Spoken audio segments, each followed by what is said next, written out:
This is the Retirement Key Podcast with Pat Volk, financial advisor of Abich Financial Services.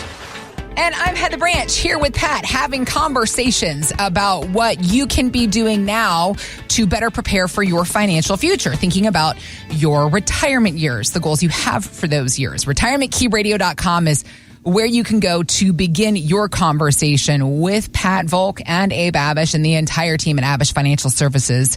Again, that's retirementkeyradio.com, because, you know, this whole idea of you get to your retirement goal age, but have you built your retirement financial plan to help you meet those goals in the years ahead? I heard somebody say once, they're like, there's a lot of people that are going to sit here and tell you how to earn and save during your working years, but there are very few people that are going to tell you how to now spend that money in your retirement years. I think that that's a very real understanding and an awakening moment for people that are getting close to retirement. It's like, now what? And a lot of financial advisors in this world, they do great at the growth phase, but they don't necessarily, they're not there to tell you how to spend it. Abe, your colleague there and owner of Abich Financial, he constantly talks about the analogy of going back down the mountain, getting down the other side. Mm-hmm. Exactly. And that can be riskier sometimes. It can be riskier. That's what they say. Is it something about the summit of Everest? More people die going down after they've gotten to the top. More people die going back down, and that's just all kinds of wild if you really think about it. You got that far only to get that far. These are the things we want to avoid for That's you. not what we planned. That's right. We are working to avoid the financial catastrophes. Exactly. So let's talk about the perspective shift that has happened for a lot of folks over the past few years. This survey by Charles Schwab was they asked, what amount of money means you're wealthy?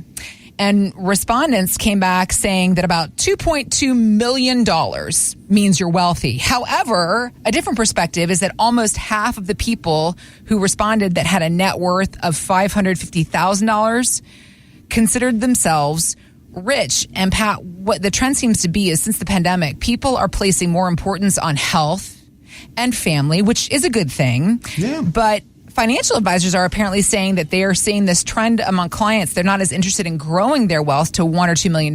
They just want to know, do I have enough to quit work when I want to do it and to spend more time with my family, with my friends, doing what I want to do with my life? Are you seeing this trend? And also, I do want to ask you this conversation that I think is interesting, the idea of, I just was fascinated by this first stat. $2.2 million means you're wealthy, but if I've got $550,000, I'm rich. And what's the perspective in that space? I would say it depends on how much your neighbor has. Got it. That's a very fair point. Because being wealthy or rich in New York City, I think would be a very different definition than being wealthy and rich in Alliance, Nebraska. 100%. We can't, deny that. But more to the point, I think when somebody's making the decision to retire, you need to think about what is retirement really going to mean to you. Most people don't plan for retirement. Right. They don't have a set schedule. And oftentimes they retire and 2 months in, they're looking at themselves in the mirror wondering, what am I doing? Right. That was not an income plan. That was just a life plan. Got it. They did not intend to do something. Okay. You can imagine sitting on a beach, drinking margaritas, but that gets old. A vacation is so great. I think that the high of vacation is the knowledge of exiting the workspace and then knowing you got to go back to it.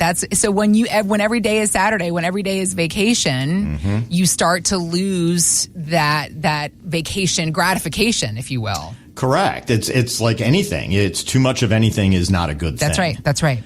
And so where I would really want to look at the conversation is to say I fully support people wanting to live better lifestyles. Yeah. Has the conversation shifted about goals and perspectives and wants and needs since 2020, in your opinion? Yes, and I would say I've seen a gradual shift, maybe even a little bit more so. I think it's good to put a pin into the pandemic because I think it was obviously, it highlighted a lot of issues. Yeah. But when you really kind of go back, I'll just start with, say, my grandfather. He came over to this country. He worked for Con Edison his entire life, and he had a pension. And his pension and his Social Security was going to be sufficient. He didn't really have to save on his own.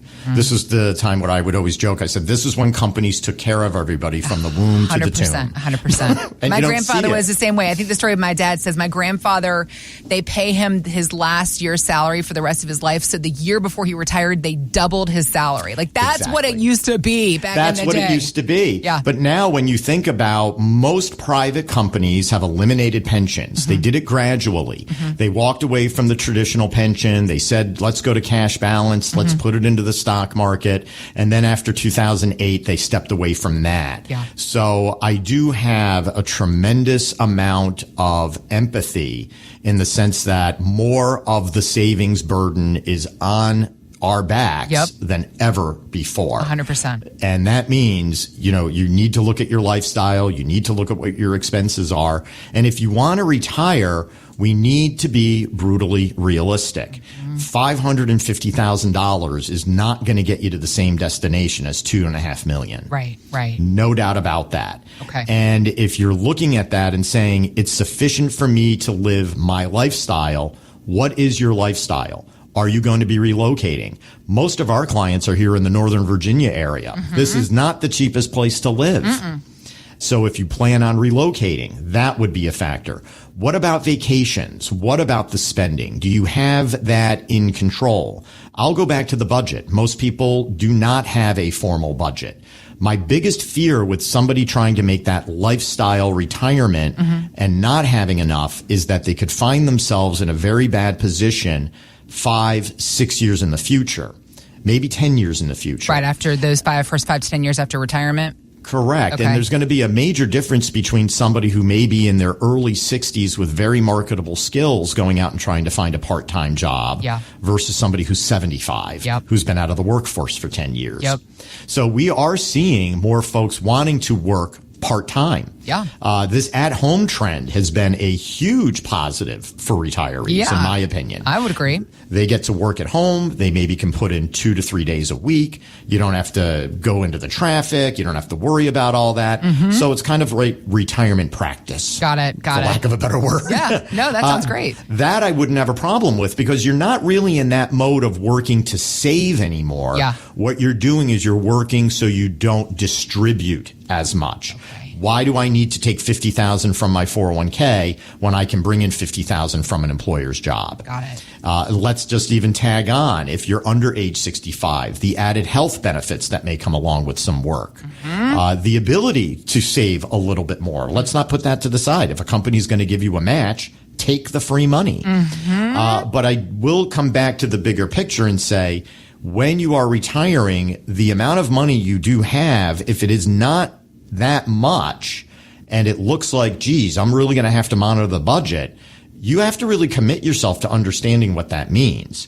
The example I think of is I buy a large popcorn when I take the kids to the movies. Okay. They all sit down, I pass it out, and I've often looked down the row and I see that everybody has gone through the popcorn and the movie hasn't even started. Patrick Volk, they are not alone. How dare you accuse me? I know. The same thing happens. It happens to everybody. I've actually implemented the practice upon myself when my husband and I go to the movies now. It's like, Heather, do not eat all the Twizzlers before the end of the preview. That's exactly it. And but with retirement, you don't have an option. You can't suddenly stop your retirement and go back to the concession stand and ask for more money. That's right. So you're sitting there saying, what are my alternatives? If this is my nest egg, how am I going to get through this? But coming back, this is where I do think true wealth, having a supportive family structure. Maybe you have a lifestyle. In fact, I see a lot of it around this community that we live in where we're seeing grandparents living with the kids, living with the grandkids. Maybe they have an in-law apartment, or maybe somebody who's single has an extra room and they're going to rent it out to a close friend or someone. So they have a little companionship and they're making a little extra money. These are all very reasonable topics because if we are talking about putting lifestyle first and money second, money doesn't get out of the picture. It's still important, but maybe we can try to lessen some of the expenses through that support structure that you're building. That is your wealth. Use that wealth to help you get through your retirement. That's interesting, the idea that you just brought up, seeing the community. I heard something on the Today Show recently where they were talking about, because there's more single mothers now than there has ever been, I think, and how a lot of single moms are coming together and they're calling them mom, I can't remember the name of the housing situation, but where single mothers, they're integrating to become families together and supporting each other. Correct. So maybe that's the difference in the conversation. It's not necessarily pandemic related. It's just as the world changes and our needs change and money changes and we're all living longer, we're having to adapt and change from the traditional way that retirement planning used to be. So is that maybe the difference in the conversations you're having now? I really think it is, because if you look back, retirement planning is a relatively new thing to this level. Yeah, exactly. And it's really based upon an industrial economy, because people walked away from the farms and they went into the cities and they needed an employer. And this is where it all kind of stemmed from. Mm-hmm. But I do think people are now looking at quality. Is that the quality of life that I want to lead? Yeah. And when you start to measure quality, that's where you start to see people saying, maybe I want to spend more time with my kids. Maybe I want to spend more time with my grandkids. You only go around once. That is of significant value.